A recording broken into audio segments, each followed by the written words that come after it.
Bom dia, terceira série. Tudo bem com vocês? Comigo, graças a Deus, está tudo bem.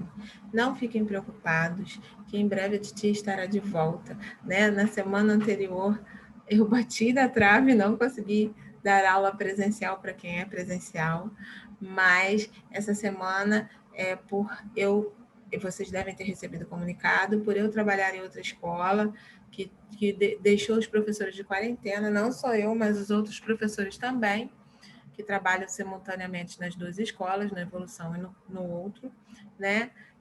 Estamos em casa, mas mesmo assim não deixamos de estar aqui com vocês. Uhul! Bom, vamos lá, gente. Hoje nós vamos trabalhar, né? O próximo módulo da nossa apostila é o capítulo, o livro, é o livro 17, continuação, no caso é o livro 18, né? E nós estamos falando do módulo 5, nós vamos falar hoje do módulo 52, tá? Então, assim, agora que eu vou começar a falar com vocês a respeito deste módulo, né? Eu vou compartilhar aqui o meu PowerPoint para a gente ir conversando, tá certo? Então, vamos lá. Compartilhar. Para quem ainda não sabe, lógico que todos vocês, graças a Deus, sabem, né? São alunos há um tempinho no Evolução. E meu nome é professora Patrícia Emígdio e eu sou professora de Sociologia de vocês. Então, vamos lá. Hoje nós vamos falar sobre o módulo 52, Estado Liberal, páginas 256 a 259, da nossa apostila de número 18. Antes que vocês perguntem, que eu sei que vocês vão perguntar, ou vão se perguntar, porque não tem como interagir ao vivo comigo neste momento, né? Vocês vão se perguntar, qual é o livro, professora? O livro é o livro amarelinho, tá, gente? Então, vamos lá? Bom, vocês sabem que antes, né, do Estado Liberal, a gente fala um pouquinho sobre o absolutismo, né? O absolutismo monárquico era aquele regime em que o rei era o todo-poderoso, iluminado divino. Estado liberal ou Estado liberal de direito é um momento do governo baseado no liberalismo, desenvolvido durante o iluminismo entre os séculos 17 e século 18. Para quem não sabe, gente, o movimento do iluminismo foi muito importante, tanto historicamente falando, quanto filosofica e socialmente falando, pois foi um momento libertador, onde as pessoas, né, os pensadores que fizeram parte desse movimento, disseram que era o momento que atingíssemos a maioridade, era o momento daquele da racionalidade, né?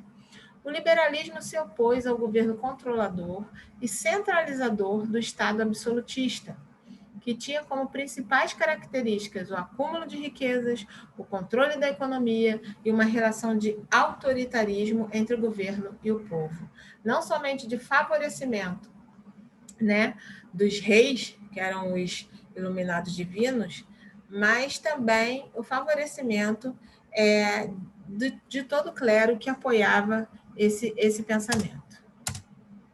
O Estado liberal, também chamado de Estado liberal de direito, é voltado para a valorização da autonomia e para a proteção dos direitos dos indivíduos, garantindo-lhes a liberdade de fazer o que desejarem, desde que isso não viole os direitos dos outros. Então, o Estado liberal de direito, né, era aquele voltado para o individualismo, não era mais voltado para o rei iluminado divino, né, segundo o clero, mas para as pessoas e sua autonomia, né, e para a proteção desses direitos individuais. Economicamente, o Estado liberal é fruto direto dos interesses da burguesia. Lógico que, na época do absolutismo, né, os reis é quem detinha o poder, é quem cobravam os impostos, altíssimos por sinal, ficavam com todos esses valores para eles e para dividir com o clero, e somente os nobres, né, e os cortesãos, né, que eram aqueles aspirantes a nobres, que se vangloriavam de fartos banquetes e de muito dinheiro e obras de arte também, né? Já a burguesia, ela era aquele grupo de pessoas, né, que trabalhavam para se sustentar, que detinham a fabricação de certo produto. Né? O principal estudioso do Estado liberal foi Adam Smith, que acreditava que o mercado é livre quando regula a si próprio, sem qualquer interferência estatal. É o modelo oposto ao Estado intervencionista, marcado por uma regulação exaustiva de todas as áreas da economia, incluindo o setor privado. Então, aquele governo absolutista começa a perder terreno para o Estado liberal. Thomas Hobbes e John Locke compartilhavam a ideia de que Estado era o resultado de acordo entre indivíduos e sociedade. Eu já falei para vocês anteriormente sobre Thomas Hobbes e John Locke, né? Thomas Hobbes era aquele pensador que falava que nós deveríamos entregar a nossa liberdade ao Estado, né? E que esse Estado era absoluto e soberano. Bom, no entanto, para Locke, a comunidade política é o resultado de um contrato social que não informa a existência de um poder soberano e absoluto. Para John Locke era diferente o pensamento dele de Thomas Hobbes. Ele achava que os reis, eles não deveriam, que os governantes, né, no caso, eles não deveriam ter a soberania e serem absolutos no que diz respeito à formulação das leis que regessem aquela sociedade. Por oposição à avaliação de Hobbes de que o estado de natureza era necessariamente um estado de guerra, de todos contra todos, né? Os homens guerreavam entre si, né? Locke considerava que não haver uma relação de identidade entre os dois estados. O contrato social para Locke era feito da seguinte forma: tinha que ser alinhado às ideias básicas do momento, né, do momento de conflito, determinado momento, e por que existiria aquele determinado conflito, né? Realização plena do conceito de direito natural, do humanismo e do igualitarismo político. Ele já diferente de Thomas Hobbes, que falava em propriedade privada, John Locke já falava, né, que tudo que tinha que ser de igualdade, tanto política quanto humana, quanto direitos, para todos. Os homens nascem livres e iguais em direitos. A única forma de poder legítimo é estabelecida e reconhecida pela vontade dos cidadãos, diferente de Thomas Hobbes, que dizia que todos os homens deveriam entregar a sua liberdade ao Estado e o Estado tinha a obrigatoriedade de proteger todos esses cidadãos. Na condição natural, o homem tem direito à propriedade privada, né? Então, ele teria direito à propriedade privada, à sua própria propriedade, para que acabassem os conflitos. Charles Louis de Secondat, barão de Montesquieu, já foi um outro pensador que vivenciou os acontecimentos, os conhecimentos revolucionários da Inglaterra no século XVII. Propôs, então, o entendimento racional da política por meio da contentação, da moderação do poder. Dentro dessa contentação e moderação do poder, ele pensa o seguinte, que todo Estado, todo governante, não deveria simplesmente se apropriar da liberdade de todos, né? Ele deveria simplesmente só organizar, né? E entender que a racionalização da política era o melhor meio de contentação de todos os conflitos, né? A partir do momento que você começa a pensar nas suas ações políticas, né? Contemplando a maior parte das pessoas, você tem a contenção dos conflitos. Criou um sistema político dividido em 3 poderes. Ele já dizia que um poder não era mais suficiente, só aquele poder absoluto não era mais suficiente. Os poderes executivo, legislativo e judiciário. Proposta de elaboração de um documento que submetesse a todos, ao qual se denominou Constituição. Ele disse que teria que ter um documento com todas as leis formuladas para aquela determinada sociedade, para aquele determinado país, que ele denominou de Constituição, a fim de que ordenar todos os segmentos do país, todas as classes sociais, todos os meios de produção, tudo, mas organizar totalmente. E vemos mais um pensador, Jean-Jacques Rousseau, pensador francês, que avaliou o estado de natureza como não sendo um estado de guerra permanente. Ele já discordava completamente de Thomas Hobbes, né? Ele dizia que a igualdade era comum onde tudo é de todos, né? Não fala mais da propriedade privada como os outros pensadores. A sociedade nasce da ruptura com o Estado e emerge com a constituição da propriedade privada. Então, ele já dizia, né, que a sociedade nasce quando se rompe, né, com o Estado, tipo, termina-se, cai-se o poder absoluto e emerge com a constituição da propriedade privada. E ele ressurge, né, a sociedade ressurge com a constituição dos bens materiais ou bens, outros tipos de bens adquiridos pelos indivíduos que compõem essa sociedade. Bom, antes da gente fazer os exercícios de aplicação, eu vou interromper o compartilhamento. Vou compartilhar com vocês um videozinho que fala a respeito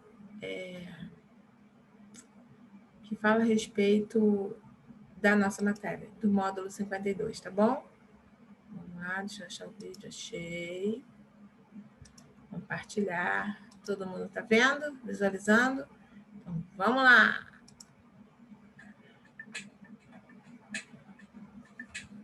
Para entendermos a definição de Estado liberal, primeiro é preciso compreender a definição de Estado. A concepção atual de Estado deriva da ideia de polis, nascida na Grécia Antiga. Ela nomeava uma unidade política autônoma, assim como hoje se considera um Estado. Assim, todo país autônomo, ou seja, com seus próprios governantes, leis e instituições, é considerado um Estado.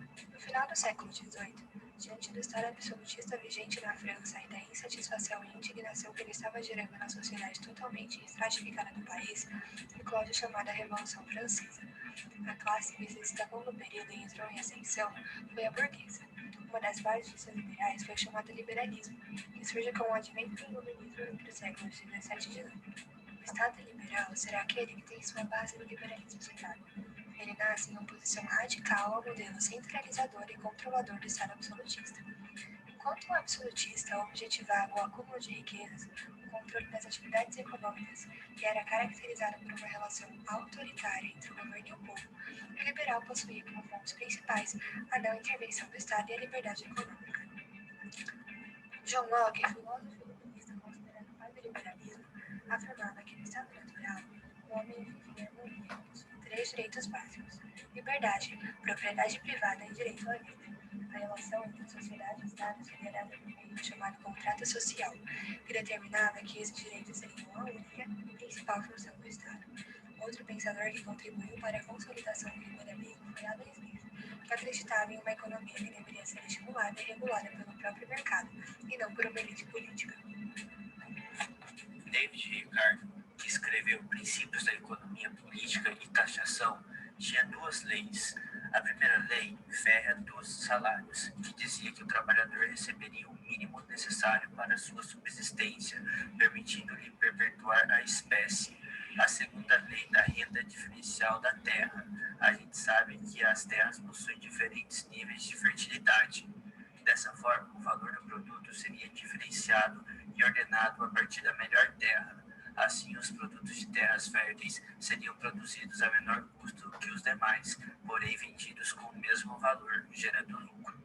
Por último, mas não menos importante, Nassau Senhor, professor de Economia Política da Universidade de Oxford, afirmava que a jornada de trabalho não poderia ser reduzida. Se isso acontecesse, sabe o que seria gerado?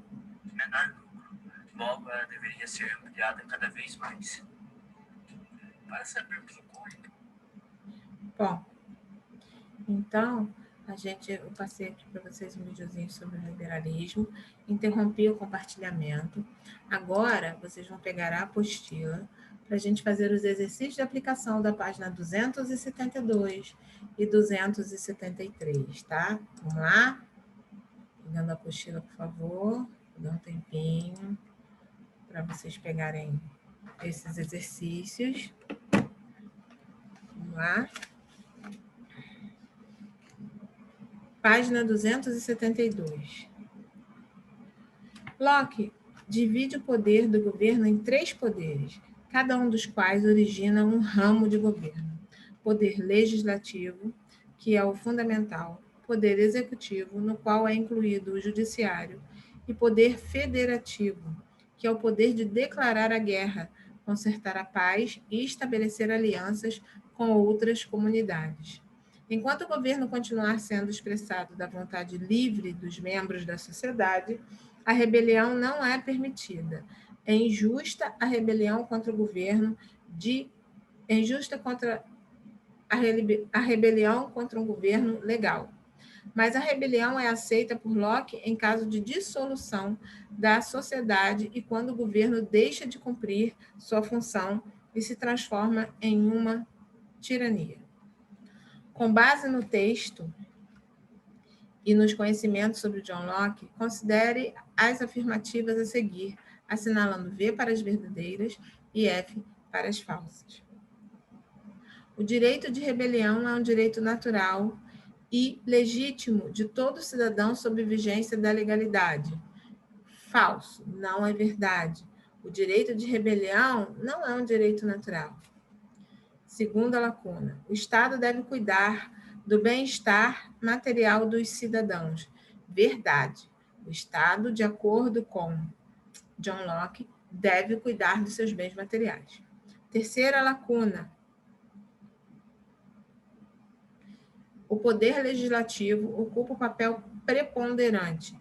Verdadeiro. O poder legislativo é um dos poderes mais importantes, porque ele regulamenta as leis de um país. Última lacuna. Na estrutura de poder, dentro de certos limites, o Estado tem o poder de fazer as leis e originar e obrigar que sejam cumpridas. Realmente, isso é verdade. Ele formula as leis e obriga as leis a serem cumpridas. Vamos lá, ainda continuando na página 272, questão número 2. Para bem compreender o poder político e derivá-lo de sua origem, devemos considerar em que